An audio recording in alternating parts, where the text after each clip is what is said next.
राशियां क्या होती हैं, हमारी जो राशि है वही राशि हमें क्यों मिली है। हम जब किसी एस्ट्रोलॉजर से कंसल्ट करते हैं या फिर हम सोशल मीडिया के माध्यम से, वीडियो के माध्यम से हम ये देखते हैं कि हमारी ये राशि है, तो ये क्या आपके मन में ये सवाल नहीं आता है कि यही राशि हमें क्यों मिली हुई है, ग्रह, कि ये ग्रह हमें क्यों पीड़ा दे रहा है। कुछ एस्ट्रोलॉजर बात करते हैं कि ये ग्रह तो बहुत अच्छा है, लेकिन आप देखते हैं कि आपकी कुंडली में वो ग्रह, उस ग्रह की प्लेसमेंट अच्छी नहीं है, वो ग्रह नीच का होकर बैठा है, तो आपके मन में सवाल नहीं आता है कि ये ग्रह हमें क्यों पीड़ा दे रहा है, या इसी ग्रह से हमें क्यों तकलीफ हो रही है, क्यों वो वही ग्रह हमारी जिंदगी में ब्लॉकेज क्रिएट करके बैठा है। नक्षत्र, जब हम किसी अच्छे एस्ट्रोलॉजर के पास पहुंचते हैं तो वो बात करता है नक्षत्र की। सब कंफ्यूजिंग हो जाता होगा कि यह सब है क्या, क्या है माजरा। कुछ लोग सिर्फ राशि पे ही सीमित रह जाते हैं, कुछ ग्रह की बात करते हैं तो कुछ नक्षत्र की बात करते हैं। क्या है ये सब? ये सब कुछ नहीं है, ये तीनों चीजें एक साथ अलाइन है। हमें जो राशि मिली हुई है उसके पीछे की वजह है हमारे पूर्व जन्म के कर्म। हमारे पूर्व जन्म के कर्म निर्धारित करते हैं कि हमें कौन सी राशि मिलेगी, क्योंकि हर एक राशि का एक ट्रेट होता है, एक कर्म होता है। उसी प्रकार से जो हमारी राशि बननी है उसका एक लग्नेश होता है, उसका एक राजा होता है। वो लग्नेश ही हमारा लग्नेश बना है या नहीं, या फिर कोई दूसरा प्लैनेट हमारे लग्नेश की भूमिका निभा रहा है, या फिर हमारा लग्नेश कहीं जाके पीड़ित होकर बैठा है या किसी और घर को रिप्रेजेंट कर रहा है। क्योंकि हमारी कुंडली में तो लग्नेश वही प्लैनेट था, हो सकता है वो मंगल हो सकता है वो बुध हो सकता है वो बृहस्पति देव हो, लेकिन नहीं, कभी कभी क्या होता है कि हमारी कुंडली कोई भी हो, लेकिन जो हमारा लग्नेश है वो लग्नेश की भूमिका नहीं निभा रहे हैं। लग्नेश की भूमिका कोई और प्लैनेट निभा रहा है, हमारे लग्न पे दृष्टि कोई और प्लैनेट डाल रहा है। फिर बात आती है नक्षत्र की। हमारा प्लैनेट कोई और है मगर वो किसी और के नक्षत्र में बैठा है। क्या होता है, हमारी पर्सनालिटी पर इफेक्ट आ जाता है। अगर वो मारक ग्रह या फिर बाधक ग्रह के नक्षत्र में है तो फिर हमारी पर्सनालिटी ही हमारे लिए बाधक बन जाती है। ये तो हम बात कर रहे हैं सिर्फ लग्न की। इसी तरीके से जो 12 हाउस होते हैं, 12 हाउस भी इसी साइकोलॉजी पर काम करते हैं। आपको ये चीज अच्छे से समझनी होगी, इसमें डीप एनालिसिस करना होगा कि जो राशि आपको मिली हुई है, जो लग्नेश आपको मिला हुआ है, वो ही क्यों मिला हुआ है। सबसे बड़ा सवाल कि जो आपको राशि मिली है, आप ये समझिए कि उस राशि के ट्रेड्स क्या है, वो राशि आपको क्यों मिली है। उस राशि के अनुरूप अगर आप अपने कर्म कर्तव्यों का निर्वहन करते हैं तो आपको सक्सेस मिलेगी ही मिलेगी। उसके बाद आप ये देखिए कि जो राशि आपको मिली है, क्या उसका लग्नेश ही आपका लग्नेश की भूमिका निभा रहा है या नहीं। अगर नहीं निभा रहा है तो आपको ये समझना होगा कि वो लग्नेश जो आपकी राशि में जो लग्नेश हो रहा था वो क्यों नहीं निभा रहा है, उसके पीछे की क्या गणित है, उसके पीछे का क्या लॉजिक है। या फिर कोई दूसरा प्लैनेट आपके लग्न में बैठा हुआ है या फिर लग्न में दृष्टि डाल के बैठा हुआ है, तो आपको उसको समझना होगा कि वही क्यों बना है। अगर आप इस अंतर को समझ गए तो आप अपनी लाइफ को समझ जाएंगे, आप अपनी लाइफ का पर्पस समझ जाएंगे काफी हद तक। मैं ये नहीं कहूंगा कि आप 100% समझ जाएंगे, लेकिन हाँ, काफी हद तक समझ जाएंगे।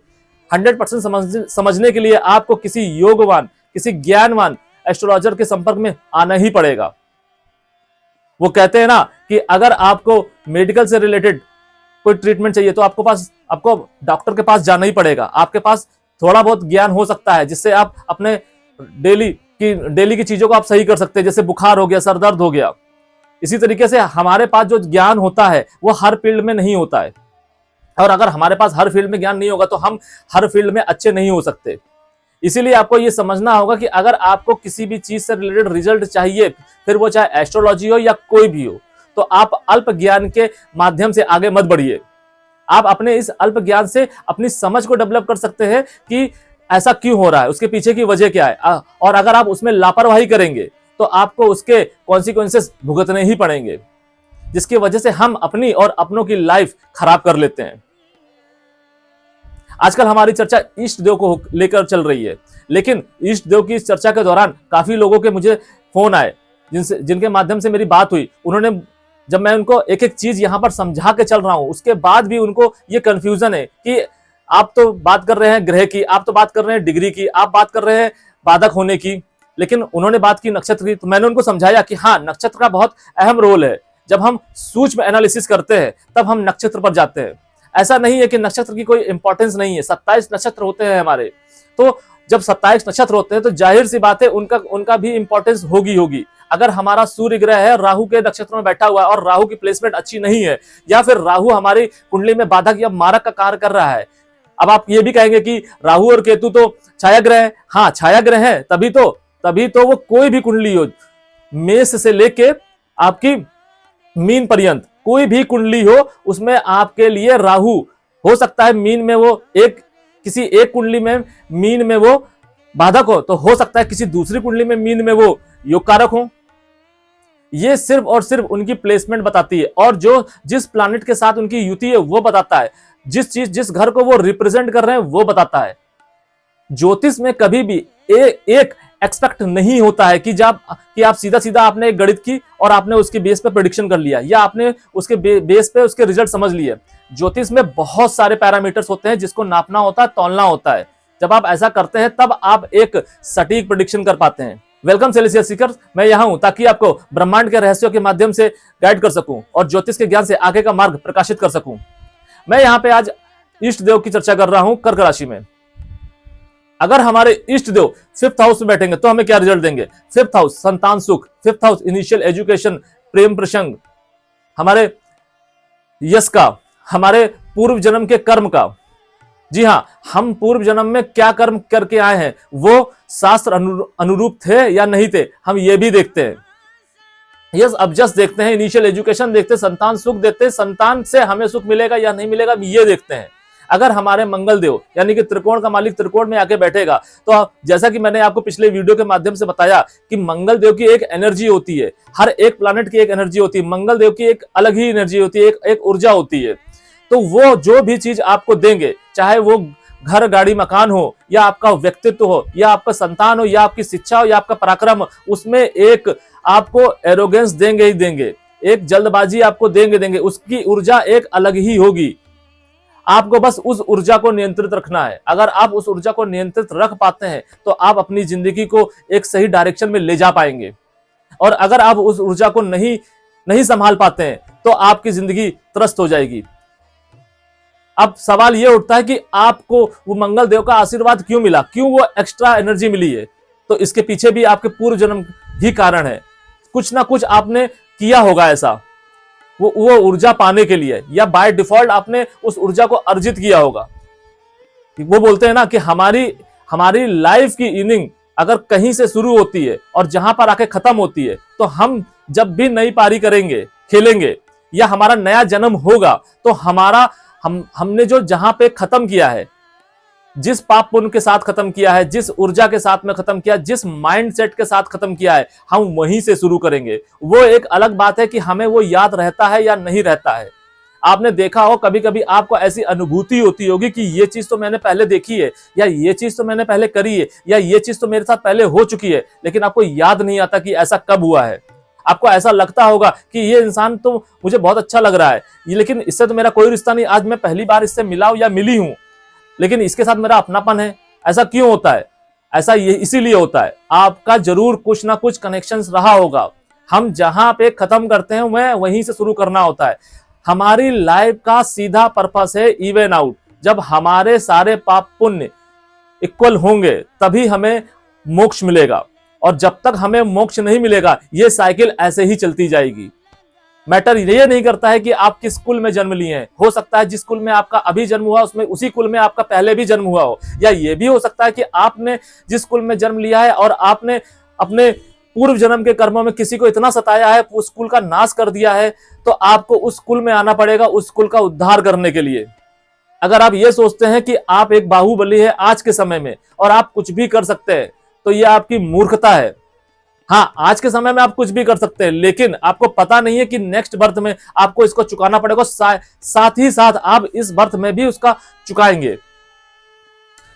वो एक अलग बात है, वो पूरी तरह चुकता है या नहीं चुकता है, वो सिचुएशन बताएगी, वो आपके आसपास के लोग बताएंगे। आसपास के लोग ही क्यों? क्योंकि आसपास के लोगों के पास में ये क्षमता होती है, ये बौद्धिक क्षमता होती है, ये शारीरिक क्षमता होती है कि वो आपके जो गलत कृत्य है उसका खंडन कर सके, लेकिन वो नहीं करते हैं, वो आपके भागीदार बनते हैं। इसलिए जो आपकी जो साइकिल होती है वो खिंच जाती है, लंबी हो जाती है। कभी कभी हम क्या करते हैं, हमें कुछ ऐसे मार्गदर्शक मिल जाते हैं हमारे अर्जित किए हुए पुण्यों के द्वारा, हम उसकी भी नहीं सुनते हैं। क्यों? क्योंकि हमारे दिमाग में, हमारी कुंडली पे शैतान हावी होता है। शैतान क्या? हमारे मारक प्लैनेट, हमारे बाधक प्लैनेट।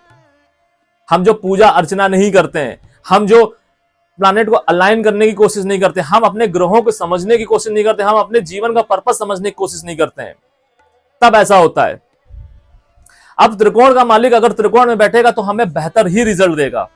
बस कंडीशन ये है कि आपकी कुंडली के जो लग्नेश यानी कि चंद्रदेव, हम कर्क राशि की बात कर रहे हैं, अगर कर्क राशि में जो हमारे लग्नेश बनते हैं वो चंद्रदेव होते हैं, और चंद्रदेव अगर एक अच्छी जगह पे प्लेस्ड है, साथ ही साथ वो डिग्री वाइज बली है और वो शुक्ल पक्ष के है, तो मंगल देव त्रिकोण में बैठकर डिग्री वाइज बली है अगर, तो आपको अच्छे रिजल्ट ही देंगे। आप ये मान के चलिए कि अगर जातक खेल कूद या किसी ऐसी जगहों से इंडल्ज रहता है जहां पे उसकी ऊर्जा का अच्छी तरीके से क्षय हो सकता है, अच्छे माध्यम से क्षय हो सकता है, कभी भी आप ये ध्यान रखिए कि मंगल से रूल्ड अगर कोई भी जातक या जातिका है तो उसको उसके अंदर नॉर्मल बच्चों की या नॉर्मल लोगों के अपेक्षा अधिक ऊर्जा होती है, और उस ऊर्जा का उसको यूटिलाइजेशन करना अनिवार्य है।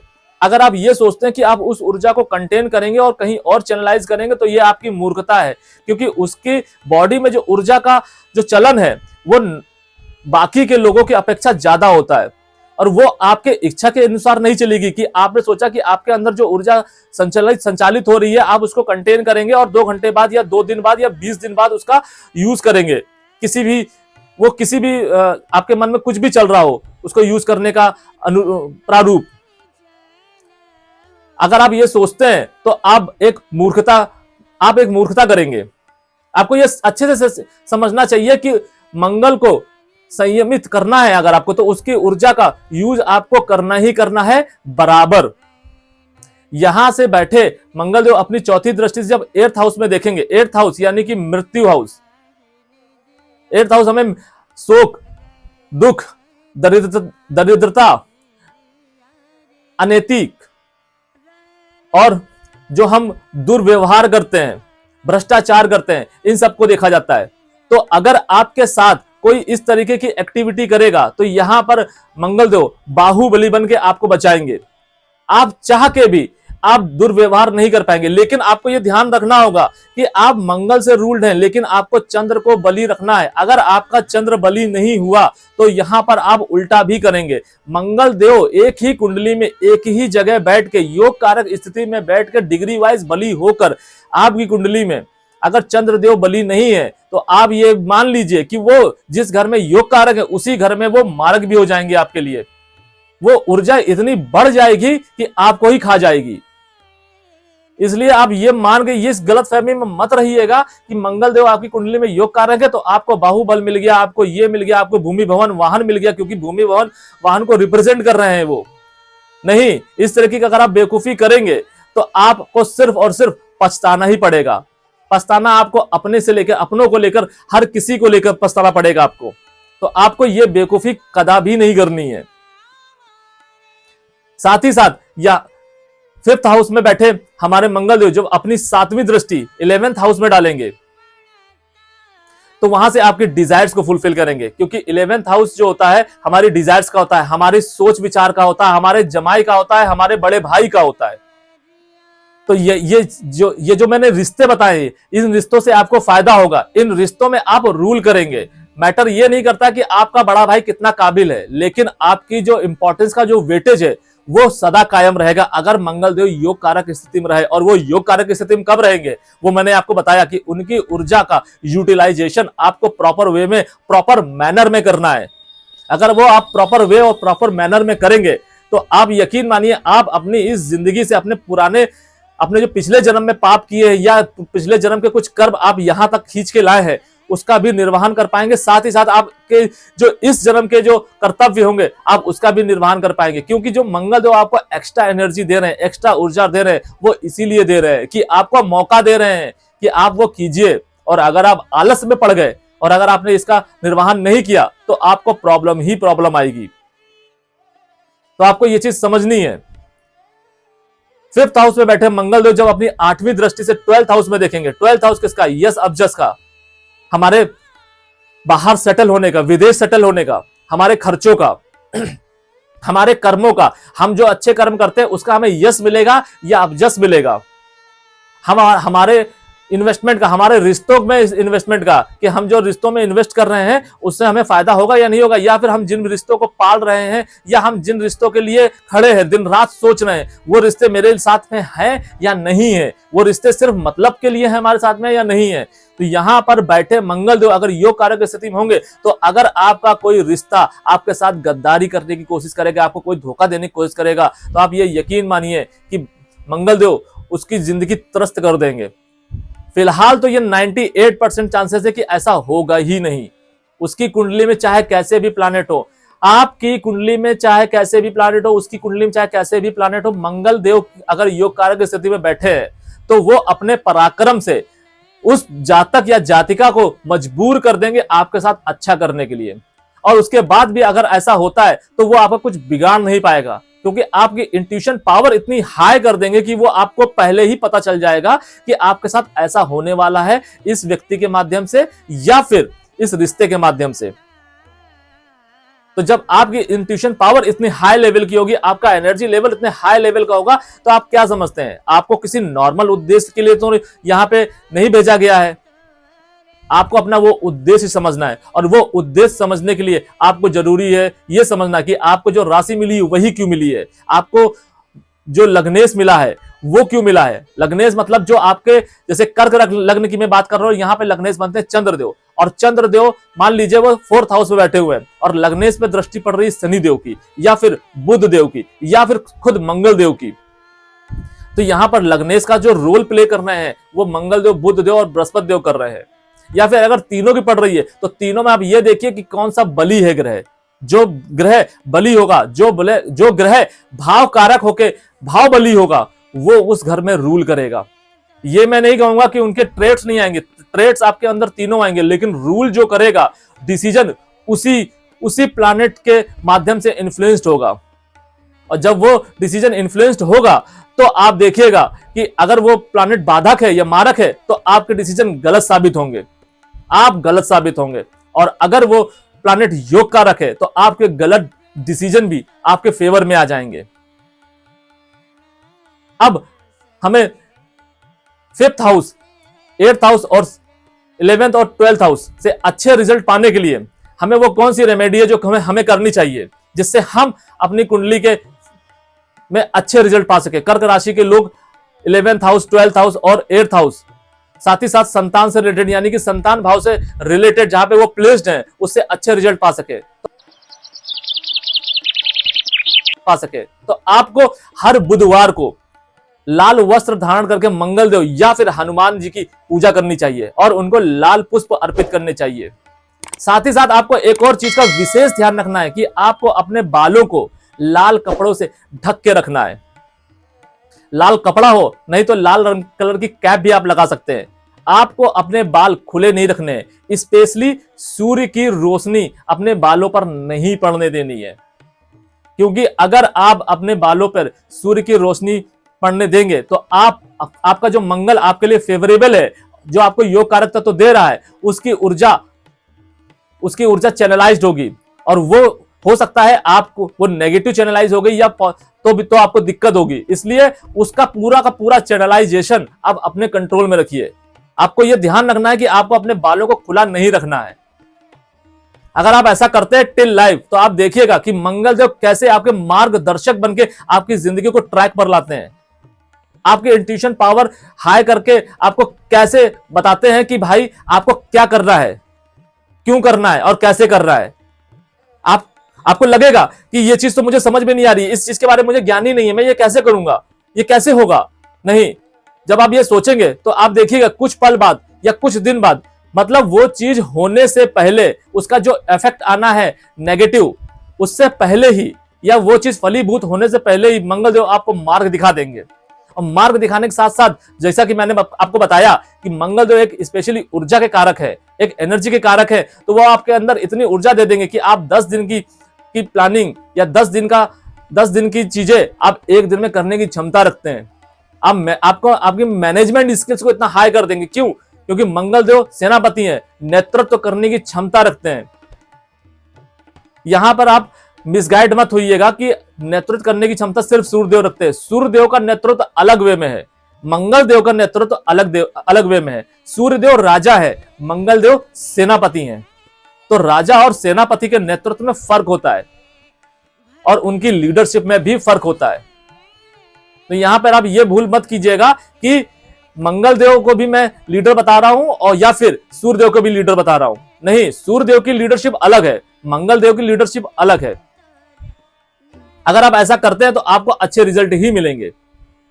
अब अगर हमारे मंगल देव 6th हाउस में आके बैठेंगे तो हमें क्या रिजल्ट देंगे? 6th हाउस में मंगल देव जब आएंगे कर्क राशि में तो ये भाव कारक हो जाएंगे। अब यहां से अगर वो भाव कारक हो जाते हैं और साथ ही आपके लग्नेश की स्थिति अच्छी होती है, शुक्ल पक्ष के होते हैं और वो डिग्री वाइज बली होकर किसी योग कारक जगह पे या हाउस में बैठे होते हैं, तो वो आपको अच्छे रिजल्ट ही देंगे। आपके ऊपर कोई लिटिगेशन चल रहा होगा तो उससे आपको बचा लेंगे। आपका पार्टनरशिप में अगर कोई प्रॉब्लम आ रही होगी तो उससे बचा लेंगे। कंपटीशन में आपको निकाल देंगे।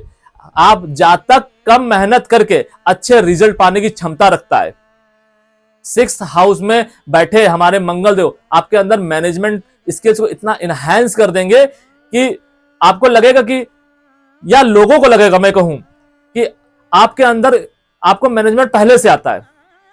जैसे एक होता है कि 20 साल 25 साल का बंदा मैनेजमेंट कर चुका हो, वो आपके अंदर इनबिल्ट होगा। आपको पहले ही से पता होगा कि इस चीज को कैसे मैनेज करना है। वो किसी एक पर्टिकुलर क्राइटेरिया में नहीं है, वो हर एक फील्ड में होगा।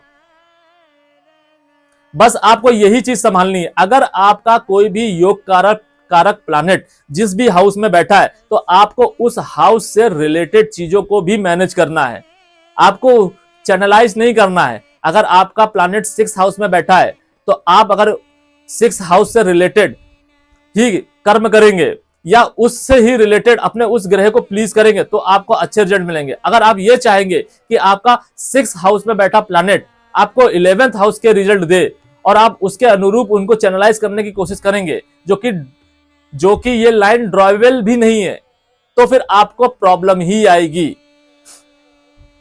6th हाउस में बैठे हमारे मंगल देव जब अपनी चौथी दृष्टि से 9th हाउस को देखेंगे, यानी कि भाग्य भाव को, तो आपकी छोटी बहन के साथ आपके रिलेशन अच्छे करेंगे। आपके भाग्य को देखेंगे क्योंकि 9th हाउस हमारे पूर्व जन्म के भाग्य को देखता है। हम पूर्व जन्म से क्या भाग्य लेके आए हैं। क्या भाग्य से हमारा तात्पर्य यह है कि हमने वहां पे पाप ज्यादा किए हैं या पुण्य ज्यादा किए हैं। हमने किसी को कुछ दिया है या सिर्फ लिया ही लिया है, उसके अनुरूप हम क्या लेके आए हैं। जो भी हमारा भाग्य बनता है, जो भी हमारा फुल एंड फाइनल बनता है, वो हम 9th हाउस से देखते हैं। साथ ही साथ हम इस जन्म, जिसको हम बोलते हैं ना कि हम भाग्य देखते हैं, अब भाग्य तो हमारा इस जन्म का है। अब इस जन्म में जो हम संचित कर्म करेंगे तब भाग्य तैयार होगा, लेकिन जो हम पिछले जन्म में करके आए उसके बेस पे हमें क्या मिलेगा ये देखा जाता है 9th हाउस से। छोटी बहन के साथ रिलेशन कैसे होंगे ये देखा जाएगा। यस, अब जस्ट देखा जाता है हमारे धर्म के प्रति हमारा क्या रोल रहेगा, हमारी क्या सोच रहेगी, हमारी क्या धारणा रहेगी, हमारे कुल के प्रति क्या धारणा रहेगी। हम अपने कुल के लिए सोचेंगे या नहीं सोचेंगे, हम पिता के लिए सोचेंगे या नहीं सोचेंगे, हम सिर्फ हम अपने लिए ही सोचेंगे। ये सारी चीजें हम 9th हाउस से देखते हैं। तो 6th हाउस में बैठे हमारे मंगल देव इस हाउस को स्लाइडली दूषित करेंगे, स्लाइडली बाधक बनेंगे, क्योंकि 6ठे हाउस में वो मारक नहीं है, क्योंकि वो भाव कारक बन गए हैं। लेकिन जो उनकी दृष्टि है, चौथी दृष्टि, वो स्लाइडली आपको आपके जिंदगी में बाधक का कार्य करेंगी। वो बाधक का कार्य इसलिए नहीं करेंगी क्योंकि उनको आपको तकलीफ देनी, वो बाधक का कार्य इसलिए करेंगे क्योंकि आपने जो पूर्व जन्म में चीजें करी हैं उसमें आपको पछतावा है कि नहीं है, उसमें आप सुधार ला सकते हैं या नहीं है, या फिर आप सिर्फ और सिर्फ अपनी नाक के सीध में भागते चले जा रहे हैं। या सिर्फ नाक के सीध में भागने से मेरा तात्पर्य यह है कि आपको जो चाहिए मतलब वो चाहिए। आपको यह मतलब नहीं है कि अगर आपके साथ अगर कोई चीज नहीं हो रही या आपको नहीं मिल रही, उसके पीछे का कारण क्या है, और अगर आपने वो कारण पता करने की कोशिश नहीं की और आपने सिर्फ और सिर्फ आपने वो पाने की कोशिश की जो आपकी इच्छा है इस जन्म में, तो आपके हाथों में सिर्फ निराशा और हताशा ही हाथ लगेगी, जिसकी वजह से आप अपना जीवन तक खत्म कर सकते हैं। जी हाँ, यहां पर बैठे ऐसा नहीं है कि आपके मंगल देव आपके लिए मारक की भूमिका नहीं निभाएंगे। अगर आपने उनके संकेतों को नहीं समझा, उनके संदेशों को नहीं समझा, तो वो आपको दंड भी देंगे, क्योंकि वो एक बाहुबली है। मंगल देव की ऊर्जा, मैंने बताया आपको, आप मंगल देव की ऊर्जा नहीं संभाल पाएंगे।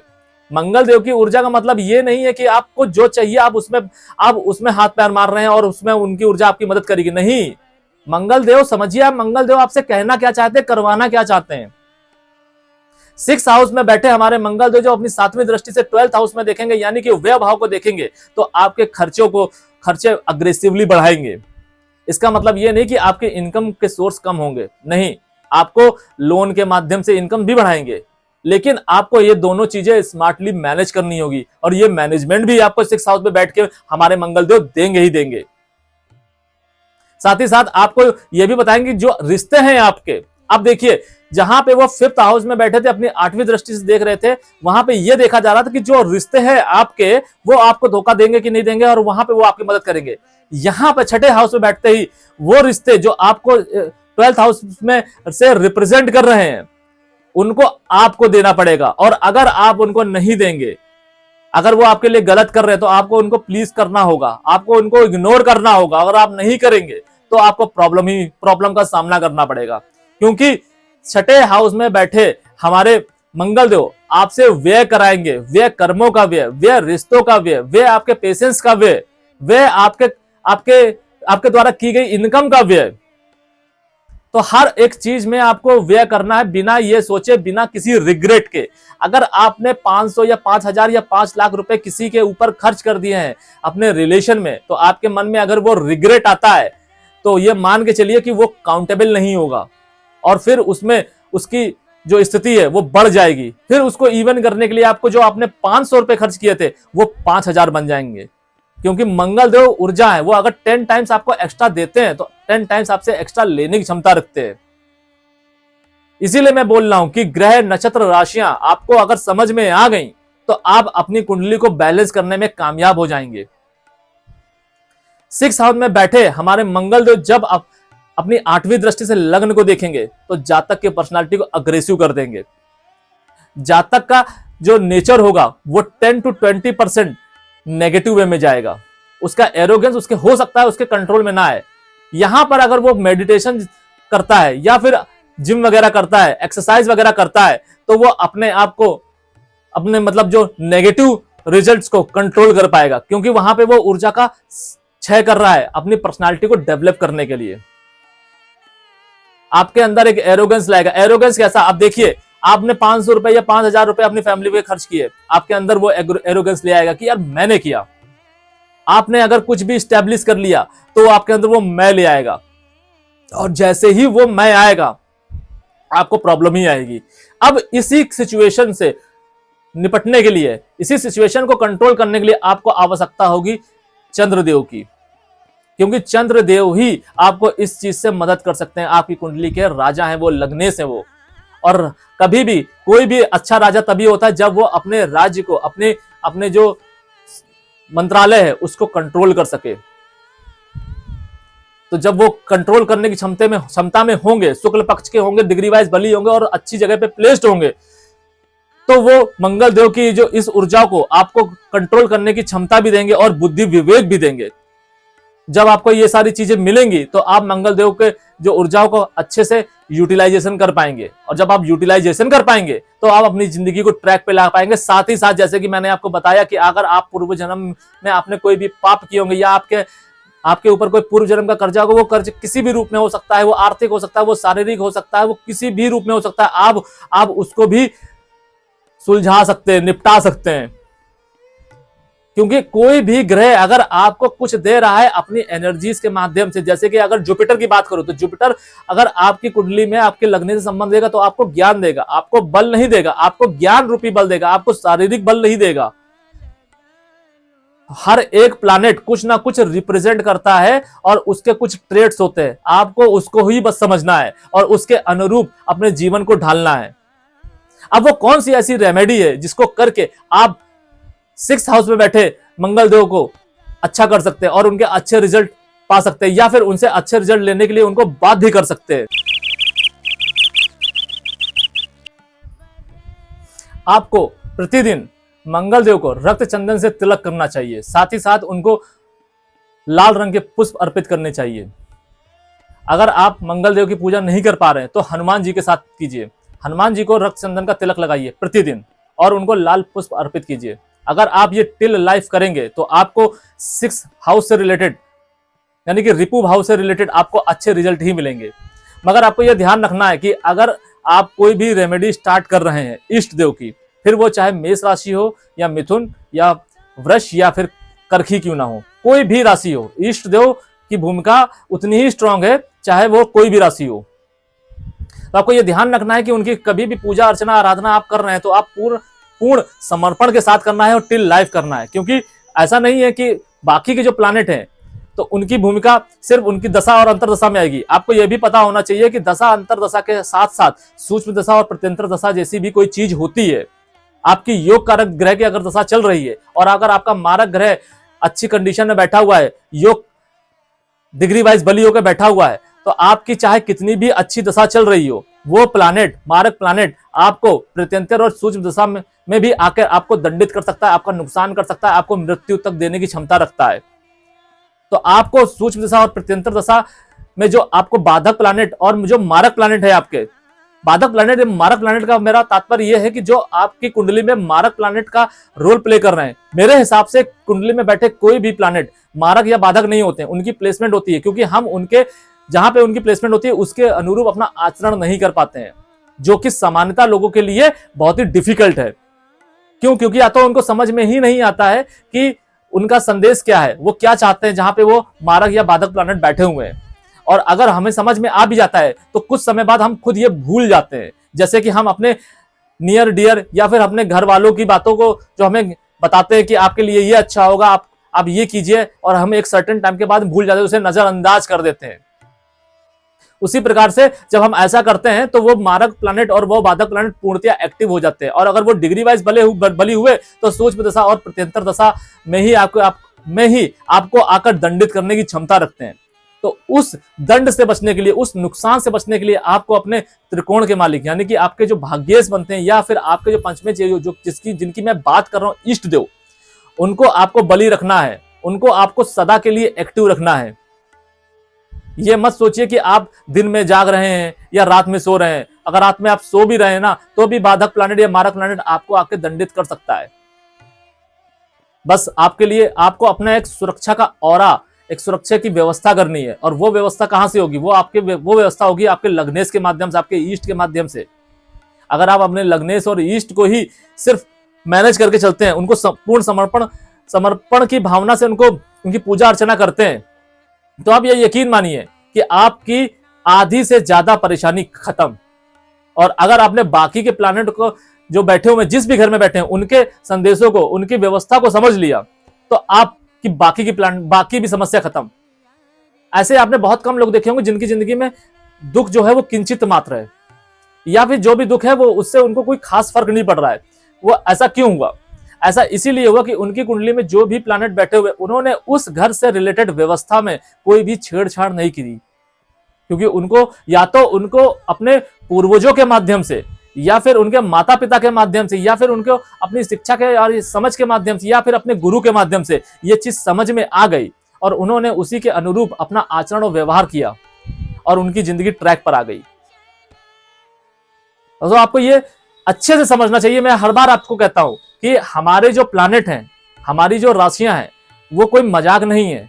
उसका एक हिडन मैसेज है, एक संदेश है जो आपको करना ही होगा। अगर आप करेंगे तो आपको फायदा होगा, नहीं तो फिर आप अपनी लाइफ को ऐसे ही घसीटते रहेंगे, दुख के साथ में, संकोच के साथ में, पश्चाताप के साथ में। वो पश्चाताप आप चाहे मन से करें या ना करें, लेकिन आपको पछतावा हो क्योंकि आपने गलत कार्य किए हैं, या फिर आप कुछ अच्छी चीजें जिसका आपको फायदा मिल रहा है, आपकी बुद्धि ऐसी हो जाएगी उस समय पे कि आप उसको ठुकरा देंगे।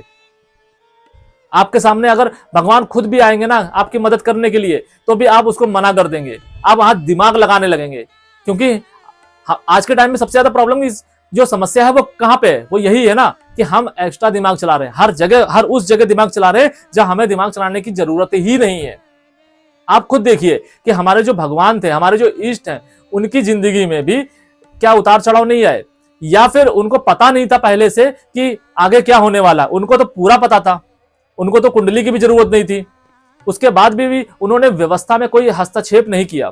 वो चाहते तो वो सिचुएशन आने से पहले ही रोक देते, लेकिन उन्होंने ऐसा नहीं किया, क्योंकि उनको पता था कि ये एक व्यवस्था का पार्ट है और आपको ये व्यवस्था समझनी होगी। और जब आप ये व्यवस्था समझते हैं या समझेंगे तो आपको अच्छे रिजल्ट ही मिलेंगे। अब अगर हमारे इष्ट देव यानी कि पंचमेश 7th हाउस में आके बैठेंगे, विवाह भाव में आके बैठेंगे, तो क्या रिजल्ट देंगे? विवाह भाव हमारे पति पत्नी का सुख, हमारे विवाह संबंध कैसे होंगे, हमारी साझेदारी कैसे होगी, हमारी साझेदारी, हमारी जो अदर संबंध हैं, जो हमारे ससुराल के साथ संबंध है, वो कैसे होंगे। जी हाँ, ससुराल के साथ 8th हाउस से ससुराल को देखते हैं और ससुराल के साथ संबंध कैसे होंगे वो 7th हाउस से देखते हैं। यहां पर बैठे हमारे मंगल देव, आपका जो लाइफ पार्टनर होगा, अगर जातिका है तो जातक और जातक है तो जातिका का जो लाइफ पार्टनर होगा वो अग्रेसिव होगा, उसके अंदर ऑटोमेटेड फॉर्म में ये एनर्जी चैनलाइज हो जाएगी। ये मैटर नहीं करता है कि शादी से पूर्व उसका आचरण कैसा है या कैसा था, शादी के बाद में उसका आचरण में परिवर्तन आएगा ही आएगा, उसके अंदर एक अग्रेशन आएगा ही आएगा, उसके अंदर एक एरोगेंस आएगा ही आएगा, उसके अंदर एक लीडरशिप क्वालिटी आएगी ही आएगी। अगर वो कुछ ऐसा देखेगा या देखेगी कि जो व्यवस्था में, यानी व्यवस्था यानी कि 7th हाउस से रिलेटेड, 7th हाउस की व्यवस्था क्या, उसकी अपनी मैरिड लाइफ, तो वो स्टैंड लेगा या लेगी। और जब ऐसा लेगा और आपको नहीं समझ में आ रहा, क्योंकि वो मंगल देव आपको भी 7वीं दृष्टि से, अगर मंगल देव 7वीं दृष्टि डालेंगे तो वो लग्न को देखेंगे, तो वही एक एरोगेंस आपके अंदर भी आएगा। लेकिन वो एरोगेंस उसके जो आपके लाइफ पार्टनर में होगा उससे कम ही होगा, क्योंकि उस कंडीशन में आपका जो पार्टनर होगा वो रूल करेगा, क्योंकि यहां पर आप मंगली हो जाते हैं। जी हाँ, हम मंगली होते हैं या नहीं होते हैं, इसका भी इंपैक्ट हमारी कुंडली में, हमारी पर्सनालिटी पर पड़ता ही पड़ता है, हमारे भाग्य पर पड़ता ही पड़ता है, हमारे कर्म पर पड़ता ही पड़ता है। तो हमें यह अच्छे से समझना होगा कि मंगल देव हमसे क्या कहना और क्या करवाना चाह रहे हैं। उस कंडीशन में आपको आपके पार्टनर को समझना है। अगर आप उनको समझने में कामयाब होते हैं तो आप अपनी मैरिड लाइफ को एक सुख के चरम तक ले जाएंगे। अन्यथा आपको कई सारी प्रॉब्लम्स का सामना करना पड़ सकता है। आपके विवाह संबंधों में प्रॉब्लम आएगी, आपका डाइवोर्स तक हो सकता है, क्योंकि ये जो ऊर्जा आपके अंदर और आपके पार्टनर के अंदर आएगी, ये विस्फोटक का काम करेगी। 7th हाउस में बैठे मंगल देव जब अपनी 4थी दृष्टि से कर्म को देखेंगे तो आपके कर्म को अच्छा करेंगे। अच्छा का तात्पर्य यह है कि आप अगर कहीं कुछ गलत होते हुए देखेंगे, अपने परिवार में ही देखेंगे, अपने माँ बाप को ही करते देखेंगे, तो आप एक स्टैंड लेंगे। यहां पर यह समझने की भूल मत कीजिएगा कि अगर आपके माँ बाप गलत कर रहे हैं तो आप ये सोचने का, अगर आप ये सोचते हैं कि ये आपका कर्तव्य बनता है कि आप अपने माँ बाप के खिलाफ आवाज ना उठाएं, तो ये आपकी मूर्खता होगी। क्योंकि अगर मंगल देव अगर 4th हाउस से रिलेशन बना रहे हैं तो ये आपको समझना होगा कि आपका जो कार्य है वो कर्म से रिलेटेड है, और कर्म में वो हर एक चीज आती है कि अगर आप कोई गलत हो रहा है तो आपको वहां आवाज उठानी है। आवाज उठाने का मतलब ये नहीं कि आप अपने माँ बाप का या फिर किसी भी ऐसे इंसान का जो भी आपसे बड़ा है या गुरु ही क्यों ना हो वो, तो आप उसका अपमान कर रहे हैं। अपमान अलग चीज होती है और आवाज उठाना एक अलग चीज होती है। आवाज आप इसलिए उठा रहे हैं कि आप उसका खंडन कर सकें, और अगर वो जो भी वो रिलेशन है या जो भी आपका मित्र है उसको आप ट्रैक पे ला सके। अगर आप ऐसा नहीं करेंगे तो यही ऊर्जा आपके खिलाफ खड़ी हो जाएगी। तब आपके जो मित्र होंगे वो आपको धोखा देंगे, आपके लिए आपके विरुद्ध खड़े होंगे, आपकी संतान आपके विरुद्ध तक खड़ी हो जाएगी। वो कहते हैं ना, कर्मा ऐसे आपके घूम के आपके पास आएगा, क्योंकि जहां पर आपको विरोध करना चाहिए था आपने वहां पे विरोध नहीं किया, और उस विरोध ना करने की वजह से एक कर्मा तैयार हुआ, और वो कर्मा आपको इंपैक्ट डालेगा ही डालेगा। वो मैटर ये नहीं करता है कि 10 दिन बाद डालेगा या 10 साल बाद डालेगा, वो आपकी जिंदगी में इंपैक्ट डालेगा ही डालेगा। क्योंकि जब मंगल देव ने आपको साक्षी बनाया है कि आप इसका खंडन कर सके, आप इसको रोक सके, क्योंकि आपके अंदर वो उन्होंने क्षमता दी है, बौद्धिक रूप में, शारीरिक रूप में और शायद फाइनेंशियली रूप में भी, तो आपको वो करना ही करना है। अगर आप नहीं करेंगे तो वो उससे आप अपनी व्यवस्था को खराब करेंगे। वो सारी की सारी व्यवस्था घूम फिर के आपके ही जिंदगी में आके लटक जाएगी, और फिर आप परेशान होंगे। फिर आपको पछतावा होगा कि काश मैंने ये कर लिया होता, या अगर प्लैनेट अच्छी कंडीशन में नहीं हुए, या डिग्री वाइज बली नहीं हुए, या आपके जो लग्नेश यानी कि चंद्रदेव वो बली नहीं हुए, वो कृष्ण पक्ष के हुए, तो आपको इसका एहसास ही नहीं होगा।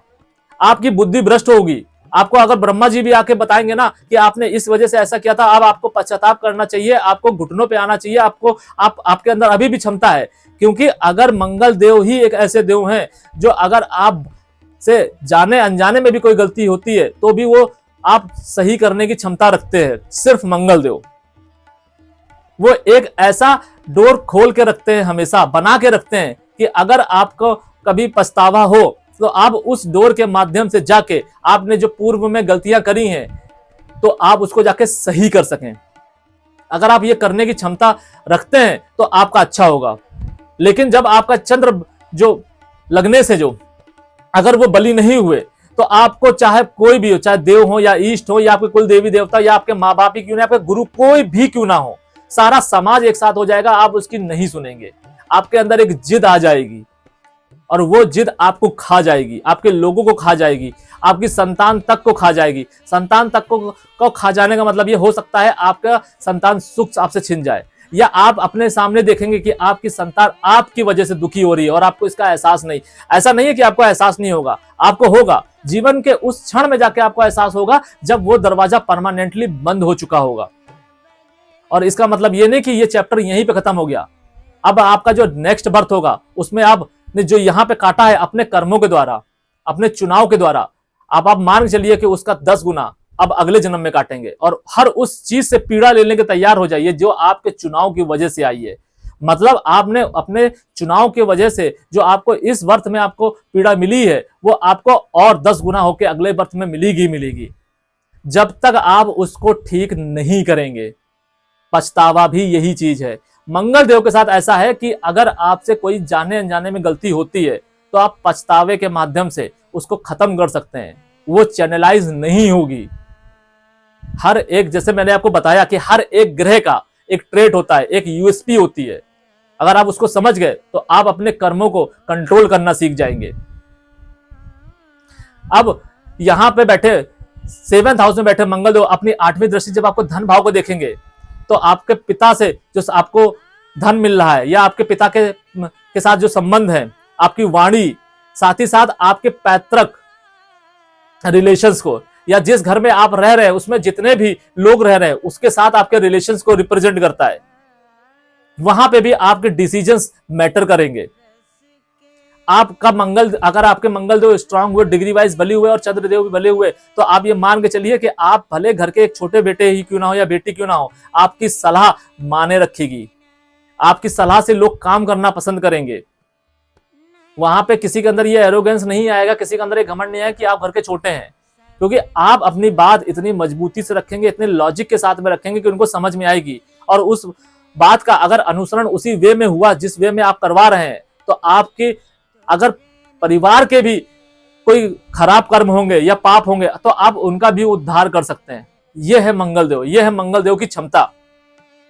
अब ऐसे कौन से उपाय हैं जिसको करके आप 7th हाउस, 10th हाउस, लग्न और 2nd हाउस से रिलेटेड रिजल्ट को अच्छा कर सकते हैं, या फिर अपने लग्नेश, अपने इष्ट देव को बाध्य कर सकते हैं अच्छा रिजल्ट देने के लिए। तो आपको हर रविवार को हनुमान जी की पूजा करनी चाहिए, उनको लाल पुष्प चढ़ाने चाहिए। साथ ही साथ अगर आप वैवाहिक हैं तो आपको जोड़े के साथ में बैठ के हनुमान जी की पूजा करनी चाहिए। अगर आप जातिका हैं तो जातक के साथ में, और अगर आप जातक हैं तो जातिका के साथ में। अगर आप जोड़े में बैठ के हनुमान जी की पूजा करेंगे रविवार वाले दिन स्पेशली, तो आप और उनको लाल वस्त्र और लाल पुष्प चढ़ाएंगे तो आप यकीन मानिए आपको 7th हाउस, 10th हाउस, लग्नेश और धन भाव यानी कि 2nd हाउस और 5th हाउस, आपके संतान से रिलेटेड आपको अच्छे रिजल्ट ही मिलेंगे। और एक और चीज, आपकी संतान भी आपके अनुरूप कार्य करेगी और ये ऊर्जा उसके अंदर भी संचालित होगी। अब ये ऊर्जा उसके अंदर भी चैनलाइज कर पाएगा और वो इसका अच्छे से उपयोग कर पाएगा, क्योंकि आपने एक अच्छे कर्मों के माध्यम से अपना संतान भाव जो है वो पॉजिटिव वे में एक्टिव करके रखा हुआ है, जिसमें हनुमान जी खुद आपकी मदद करेंगे। तो देखा आपने किस तरीके से हमारे मंगल देव उसी घर में, जिस घर में वो योग कर रहे हैं, उसी घर में वो मारक बन जाते हैं एक ही पल में। बस कैसे, आप उनकी ऊर्जा को अगर संभाल नहीं पाए तो। अब अगर हमारे मंगल देव एर्थ हाउस में बैठेंगे तो हमें क्या रिजल्ट देंगे? एर्थ हाउस में मंगल देव बैठते ही आपके लिए मारक बन जाएंगे, आपके ससुराल के साथ रिलेशन खराब कर देंगे, आपका लड़ाई झगड़ा करा देंगे। ये मैटर नहीं करता कि आपके ससुराल वाले कितने सभ्य और सुशील है या सीधे हैं, आपके व्यवहार के माध्यम से कुछ ना कुछ ऐसा होगा, या ये भी हो सकता है कि उनको आपकी बात ही समझ में ना आए, या ये हो सकता है कि आपको उनकी बात समझ में ना आए। बात कुछ भी हो, ये लड़ाई झगड़े तक पहुंची जाएगी, गाली गलौज तक पहुंच ही जाएगी। और जब इस तरीके का कोई व्यवहार होगा तो संबंध खराब होने ही होने हैं। एर्थ हाउस से हम अपने रिसर्च को देखते हैं, हम मान अपमान को देखते हैं, हम अनीति को देखते हैं, हम भ्रष्टाचार को देखते हैं। अगर जातक किसी सरकार से रिलेटेड कोई कार्य कर रहा होगा तो वहां पे वो भ्रष्टाचारी हो जाएगा, वो रिश्वत लेगा, उसका चरित्र खराब हो जाएगा। अब आपको यहाँ पे कई सारी चीजें समझनी है। जिसका भी मंगल एर्थ हाउस में है और वो सरकार से रिलेटेड कार्य कर रहा है, तो आप ये मान के चलिए कि वो जातक रिश्वत तो लेगा ही लेगा। यहाँ पे ये मैटर नहीं करता है कि मंगल देव अच्छे हैं या बुरे हैं, वो दोनों ही सूरतों में लेगा। करना क्या है, जो भी वो रिश्वत ले या तो वो सता के ना ले, एक डिसेंट वे में ले और उसका कुछ हिस्सा वो परोपकारिता में लगाए, या साथ साथ वो चंद्रदेव की प्लेसमेंट देखे और जहां पे उनकी प्लेसमेंट, उस प्लेसमेंट में अगर वो पैसा खर्च करता है उसका 10वां हिस्सा, तो उसको एर्थ हाउस से रिलेटेड अच्छे रिजल्ट ही आएंगे। मैं ये नहीं कह रहा हूं कि उसको 100% आएंगे। साथ ही साथ एक और चीज कि अगर एर्थ हाउस में आपका मंगल बैठे हुए हैं तो आपको गाड़ी नहीं चलानी है, क्योंकि गाड़ी अगर आप चलाएंगे और अग्नि से आपको दूर रहना है, क्योंकि इन्हीं दोनों माध्यम से आपकी मृत्यु हो सकती है। तो आपको ये अच्छे से समझना होगा कि आपके जो मंगल देव हैं किस तरीके से आपके साथ खेल रहे हैं, क्या संदेश देना चाह रहे हैं। अब एर्थ हाउस में मंगल देव अपनी चौथी दृष्टि से जब 11th हाउस को देखेंगे तो आपके डिजायर्स में एक लालच लाएंगे इनबिल्ट। आपकी डिजायर्स में कमी नहीं आएगी, आपके अंदर एक आपा होगा। आपको भगवान जितना भी देंगे, आपके इष्ट जितना भी देंगे, आप उससे सेटिस्फाइड नहीं होंगे। बस आपको इसी सेटिस्फेक्शन को कंट्रोल में करना है। और आपने अगर अपनी डिजायर्स को कंट्रोल में कर लिया, आपने अपनी इस इच्छा को कंट्रोल में कर लिया कि आपको जो चाहिए, क्योंकि आपके अंदर ये इनबिल्ट होगा कि वो आप कंट्रोल नहीं कर पाएंगे। और जैसे ही आपने इसको कंट्रोल किया तो आप जो चाहेंगे आपको मिलता चला जाएगा और वो आपको सुख भी देगा। और अगर आप ऐसा नहीं कर पाए तो आपको सुख तो मिलेगा नहीं, जो चीज आपको मिल रही वो एक सर्टेन समय टाइम के बाद में वो आपसे छिन जाएगी, वो किसी भी रूप में आपसे छिन सकती है। एर्थ हाउस में बैठे आपके मंगल जो अपनी 7वीं दृष्टि से धन भाव में देखेंगे तो आपके पिता के साथ आपकी वाणी जो इतनी तीक्ष्ण कर देंगे कि आपके पैतृक रिलेशन तक खराब कर सकते हैं। यहां तक आप अपने घमंड की वजह से आपको जो पैतृक संपत्ति मिल रही है आप उसको भी नाश कर देंगे, या अगर आपको मिल गई है तो आप मांस मदिरा का सेवन करके या कुछ ऐसे स्टेप लेके जुआ खेल के आप उसको गंवा देंगे, या वो आपसे हड़प कर लिया जाएगा, क्योंकि आपका जो विवेक है वो सही समय पे काम ही नहीं करेगा। अब एर्थ हाउस में बैठे मंगल देव जब अपनी 8वीं दृष्टि से पराक्रम में देखेंगे तो आपका पराक्रम ओवरलैप करेगा। आप क्या करेंगे, आपके अंदर ताकत तो होगी, आपके अंदर शारीरिक बल भी होगा, आपके अंदर बौद्धिक भी होगा, तो आपके अंदर वो घमंड आ जाएगा कि आप अपने समान किसी को समझेंगे नहीं, आप किसी को भी जाके पीट देंगे।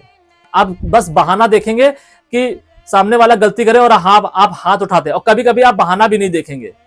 और जब आप इस तरीके का आचरण करेंगे तो आपको एक सर्टेन टाइम के बाद में इसके दुष्प्रभाव का सामना करना पड़ेगा। अब वो कौन से उपाय है कि जिसका हम अनुसरण करके, जिसका हम पालन करके, जिसके माध्यम से हम खुद को मंगल देव के प्रति समर्पित करके हम एर्थ हाउस, धन भाव और पराक्रम भाव, साथ ही साथ लाभ भाव से रिलेटेड अच्छे रिजल्ट ले सकते हैं। वो कौन से उपाय हैं जिसे आप करके मंगल देव को प्रसन्न कर सकते हैं और एर्थ हाउस से रिलेटेड अच्छे रिजल्ट ले सकते हैं। तो आपको सूर्य उदय पर मंगल देव को गंगा जल से स्नान कराना है और साथ ही उनको चंदन और धूप अर्पित करना है पूर्ण समर्पण के साथ में। अगर आप ऐसा करते हैं टिल लाइफ तो आपको एर्थ हाउस और लाभ भाव, धन भाव और पराक्रम भाव से रिलेटेड अच्छे रिजल्ट ही मिलेंगे।